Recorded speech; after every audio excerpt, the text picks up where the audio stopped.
Hello, I'm Cindy Arenberg Seltzer, President and CEO of the Children's Services Council of Broward County. Welcome to another edition of Future First, Focus on Broward's Children. One of the more exciting tools at our disposal that we use to identify community needs and gaps in services is the Broward County Children's Strategic Plan. The CSC provides the backbone for the plan, which has now over 50 committees working on all phases of children's lives and improving the systems that serve them. All of the committees are data-driven and strive to be inclusive and innovative. A few months ago, members of the plan working on issues affecting girls and young women in particular realized the need for a committee that focused directly on girl-specific issues and concerns to address barriers to success and outline innovative ways to promote emotional, social, and economic stability for girls. Thus, the Girls Coordinating Council was formed. Here with me to discuss the work and goals of the Girls Coordinating Council are Alexandra Stark, Associate Executive Director of PACE Center for Girls in Broward, April Brownlee, REACH Program Director, also with PACE Center, Arlene Connolly, Director of Communications and Strategic Partnerships with OIC of South Florida, and Keisha Gray, Strategic Manager with our own Children's Services Council of Broward County. Welcome, ladies. Thank you. Thank you. What a great group. I'm so excited to have you all here. This is obviously something near and dear to my heart, empowering as a woman myself and as the mother of a nearly 11-year-old girl. Empowering girls and making sure they can see their future and are supported appropriately is something I really care about. So can't wait for this discussion.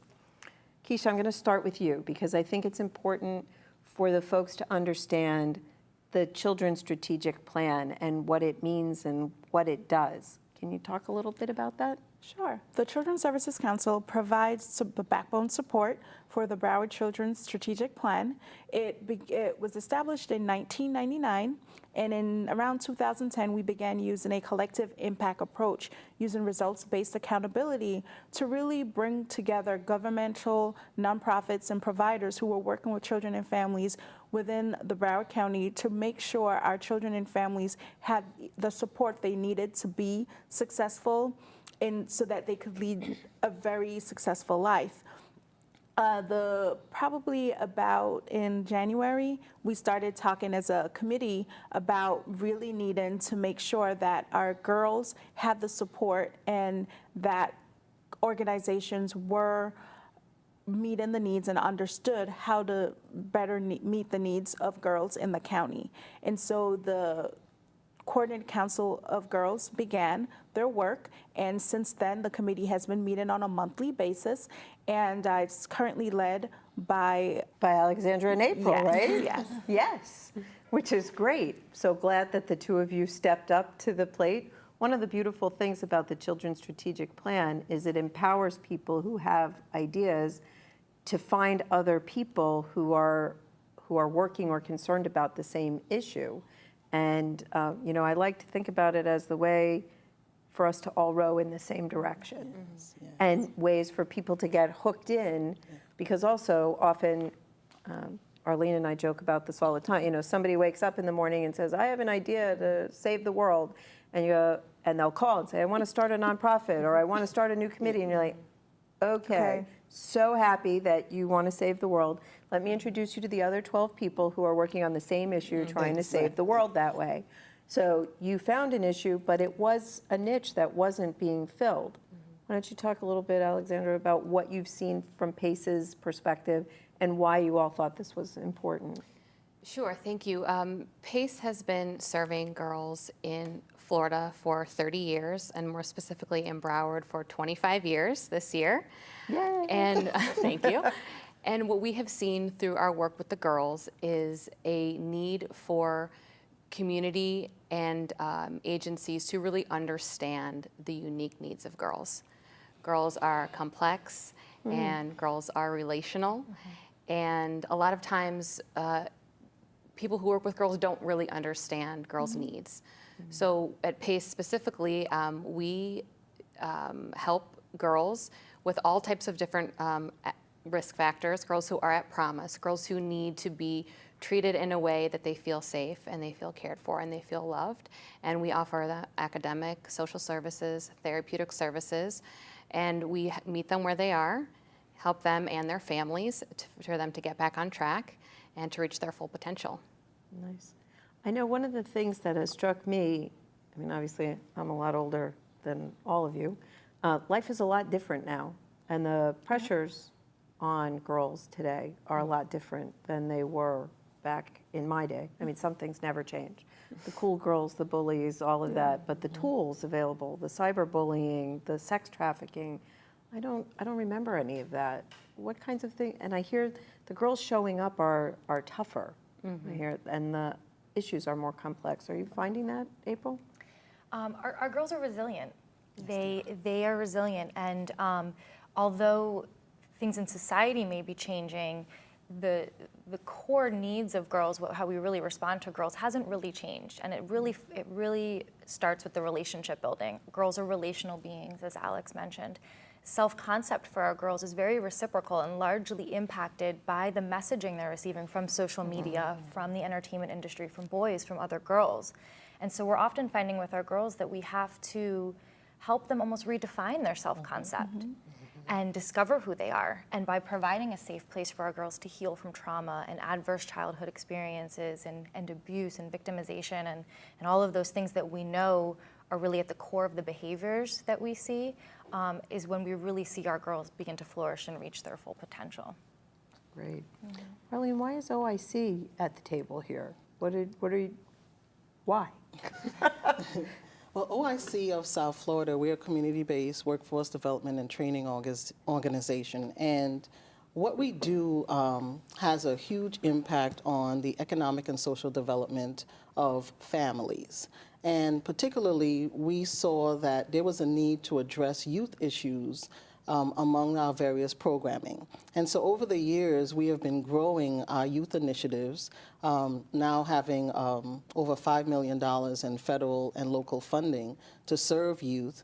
We saw an opportunity to use some of that funding to ensure that the programming that's provided to our youth is evidence-based, that it's responsive, that it's trauma-informed, that it's interactive and engaging, and we are able to bring that level of programming to PACE and collaborate with them and bring the teaching that we believe is important to our young ladies to their center. And so it's been a great partnership, and we're excited about what we're able to do, because teaching our young girls about healthy relationships, and that's part of what we teach in our programming, is really critical. And we teach that healthy relationship across the board, not just about, healthy relationships in any area of your life is critical.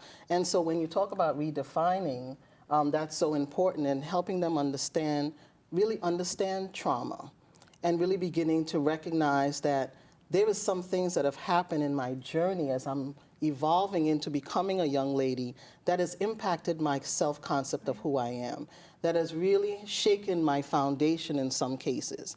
And then so our young ladies show up, and they're showing up in various places, broken, fragile, shaky, and in certain areas we see that as attitudinal. We see that as them being very strong or being very over-sexualized in their approach, because they're compensating and covering up a lot of things. And so through partnerships like this, we get the opportunity to help them unpack and help them repackage themselves and recognize who they really are. And when we talk about the fact that people don't understand the unique needs of girls, many people will say, well, why are you guys having a coordinating council for girls? There's an international attention on our girls. On a global level, people are looking at what does it mean when we educate our girls? They're looking at that globally. And so in Broward County, we are getting the opportunity through the visionary of really bringing this to the forefront to look at it in our area.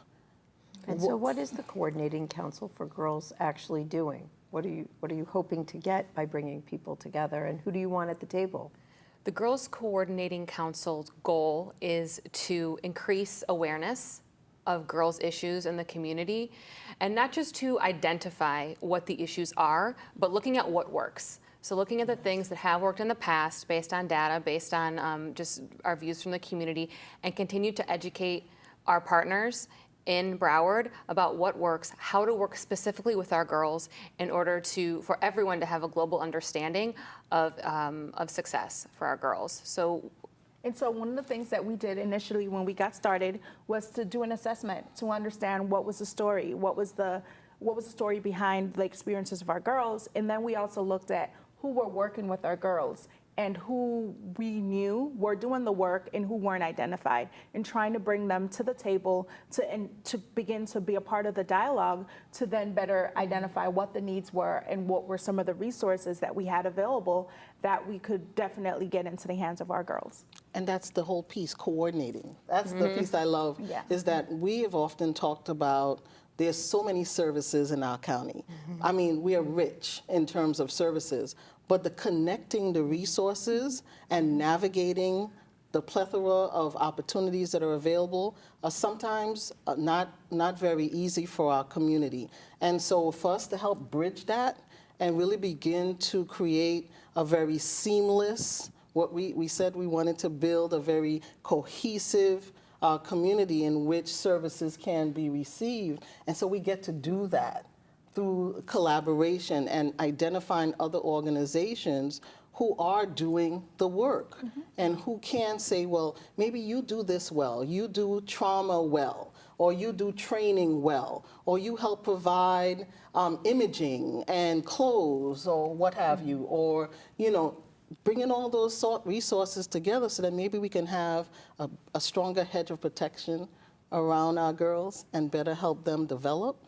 And one of the advantages I think that this children's strategic plan, being embedded in the plan, also brings you is the access to all of the other committees Yes. and the cross-training. Yes. So where you have something for girls, and if there's some best practice that you may want to offer to the after-school program Programs. providers.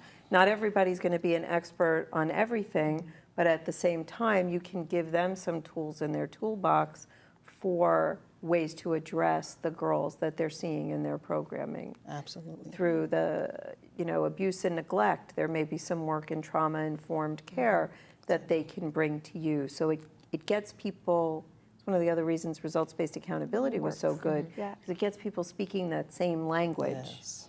And I love, you look like you want to say something, Amy. No, I was just going to say, I feel we are very fortunate in Broward County that we do have such an integrated system of care, especially for our youth. We are resource rich, and so we have a great platform to build off of to bring people from all the different, all the different arenas, healthcare, the educational system, the Department of Juvenile Justice, the behavioral health providers, to really come together to say, how can we raise awareness as to how gender-responsive programming and approaches work with our girls? How can we decrease victimization? What are the statistics and the data out there that's alarming to us right now about our girls? And how can we turn the curve with that? Yeah. And that's what really we want to come together and start having that dialogue.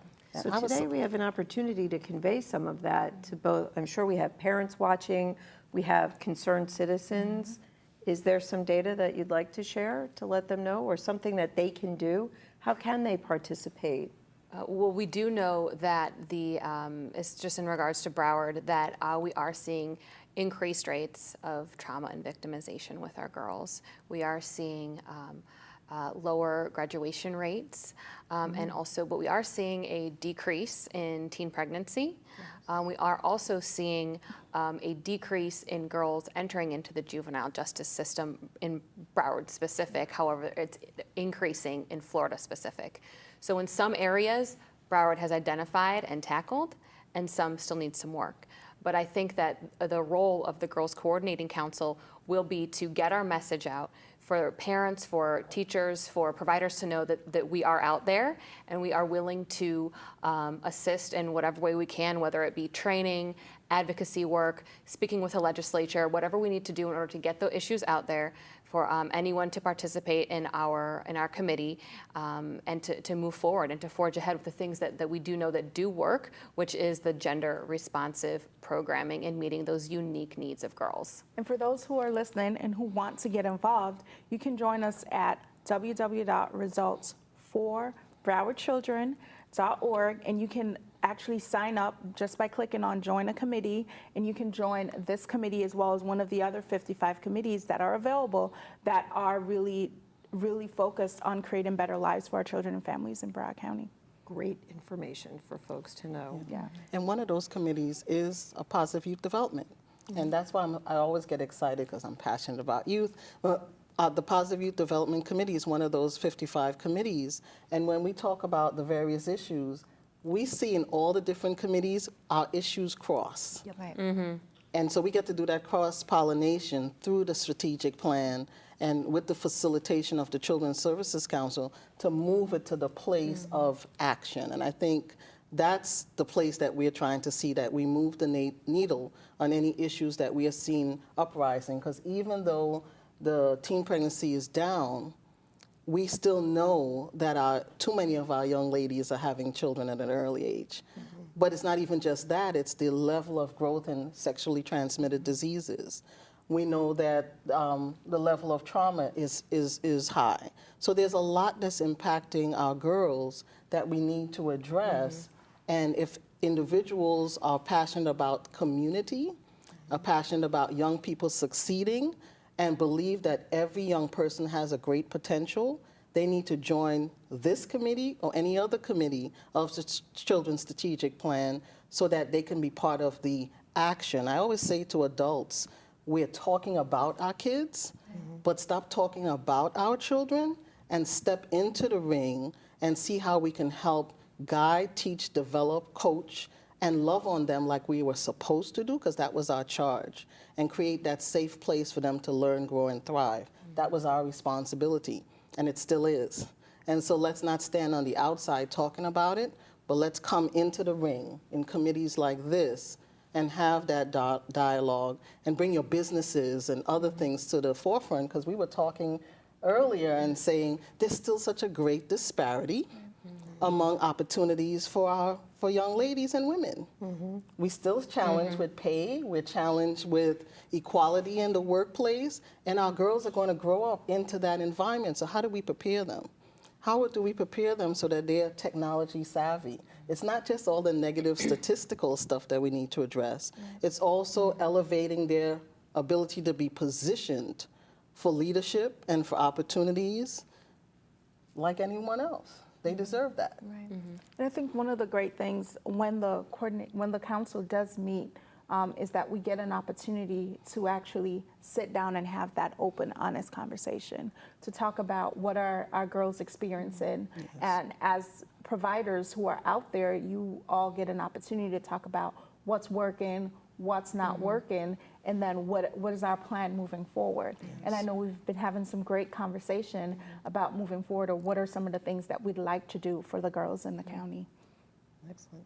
And we know that it works. I mean, almost every issue that we have set our minds to, that the different committees have really focused on and looked at the data and been willing to face it, been willing to say, okay, this is where we stand. We have had an impact. Over the last 15 years, we've seen teen pregnancy rates drop dramatically. We've seen, but then you have to disaggregate the data and look at where are we still seeing those pregnancies happen, and where is it, and repeat pregnancies. Yes. So we need to celebrate the successes, but then we have to dig a little bit deeper and find out what's behind that next level. Yes. And I'm kind of excited in Broward because for the most part, when it comes to like youth crime, again, gone way down. So we've gotten rid of, that's a terrible way to put it. The low-hanging fruit has been addressed. Yes. But now you all are brave enough to say, now that we've cleared the brush, we've gotten the low-hanging fruit, we've got to get that stuff that's tougher to reach. Right. We've really got to dig in and look at more of those root causes and that just next level. And so And you've been addressing it when you talk about those root causes of race, equity and equality. Yeah. You know, looking at the disparity groups and zip codes in our community that has a historical legacy that has really helped create some of the conditions that are impacting our children and then our girls specifically, that are generational. So there's a lot that we are tackling, and all those various committees get to do that. I think one of the great things that we have at our disposal is that just by coming together, we've been able to have those hard conversations. So when you talk about identifying the root, by using results-based accountability and a collective impact approach, we're actually using a common language. And so when we begin to sit down at the table and we begin to talk, the chairs of all the committees meet quarterly. And when they get there and they begin to talk, they're using a common language. They understand what it means to get behind, to look at the backstory, to understand what the root is. They understand when we talk about turning the curve, is that when we begin to turn that curve, we need to continue to do the work. Because even though the curve's turning, there's still a need. And digging deeper into that data does help us to identify some of those root causes and then to begin to address them. And I know we've talked about just really getting in there and understanding when you talk about racial equity and talk about the using gender responsive training to work with our girls, what does that look like? And I know you guys are stellars at understanding what that is, and you just really provide a really good picture and a good understanding to help to continue to do that work. Can you talk a little about what that looks like for our viewers? What does it mean? Either of you? Sure. The gender responsive programming. Go ahead. Gender responsive programming is services provided to girls by, like we said, what we talked about a little bit before, is meeting them with their unique needs. So maybe April and I can kind of tag team this answer, because we have a lot of programs happening within PACE, within Broward, that use our model in order to ensure that the services that are being provided are ensuring that the girls feel safe and nurtured and loved, that the girls are not judged by what they're bringing to the table, ensuring that our staff are trauma-informed and coming from a strength-based model. And in our academic day program, we're ensuring that the teachers, counselors are bringing that model to the girls in the classroom where they're spending 90% of their time, and also to their counselors who they're meeting a couple times a week. Maybe do you want to talk a little bit about REACH? Right. So in our traditional academic and social services day program that the PACE program was founded on, has the girls year-round in their setting. We established the REACH program about 8 years ago to provide services to girls in the community, gender-responsive services to girls in the community. So what we did was we really looked at those core elements that our day program has of gender-responsive programming and figure out how can we operationalize that to girls in our community in our service delivery. So the PACE model is a nationally recognized evidence-based model for gender-responsive programming, and it's looking at the whole girl holistically, looking at all her developmental domains, so addressing her interpersonal relationships, her spirituality, her sexuality, her intellectual and vocational goals, providing life skills. We talked about life skills before. So really addressing the whole girl and giving her opportunities to let's identify really what are her protective factors in each of those domains, and what are the risk factors, and how do we work to really bolster those protective factors so that our girls, we increase the likelihood that they'll won't end up in our juvenile justice system. We'll decrease the likelihood that there'll be recidivism. We'll increase the likelihood that they'll be successful in their futures. So that's really the overall view of what a gender-responsive programming. We're focusing directly on their strengths. Yep. And we're not allowing the girls to be defined by their trauma or by their past or by whatever barrier brought them to us. But we're going to move past that. And we're going to focus on what works and her individuality, and we're going to allow her to shine from there. And I think one of the other great things that just by the approach that we're using as we get to talk about the cultural differences of our girls and how do we use that information to inform the type of resources and the type of help that we're given to them. And I know one of the conversations that we had very early on is even working with our people of color girls, and just how different it is and how important it is to understand the cultural differences, even with working with Black girls. They're different cultural backgrounds. and how we meet them, how we integrate working with their parents, how do we work with their caregivers, and how do we continue, for communities who are actually out there working, how do we continue to inform them? How do we continue to know what's changing, because it changes daily. When we meet the Facebook throws a monkey wrench into everything that we do. And so it's very important that as we continue to do this, that more people come to the table, more organizations, that our youth get involved in the community, and that our parents also get involved. That's the perfect place to end this conversation, although I could certainly have it for another hour. You have just proven again why I love being in Broward County and why I love leading the Children's Services Council, because this is a special place.